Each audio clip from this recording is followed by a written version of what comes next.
ढेंकीकोट मेदिनीपुर निर्मम हत्याकांड घटगां थाना ढेंकुट फांडी बड़ मसिणा जिला पंचायत मेदिनीपुर जड़े व्यक्ति को मुंड को चुट पर चुट मारी हत्या कराई। दुर्गा पूजा अवसर में दशमी तिथि रे यही हत्याकांड घटी। हत्यार शिकार होइथिबा व्यक्ति जनक हेले भद्रू महाकोड़। घर बारंडारे शोइथिबा अवस्था भद्रुक मुंड को निर्मम भावे हानि हत्या कराई।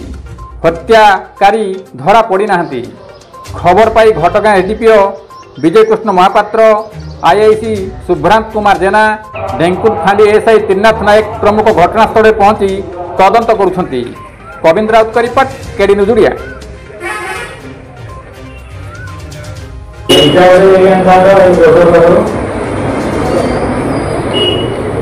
कौन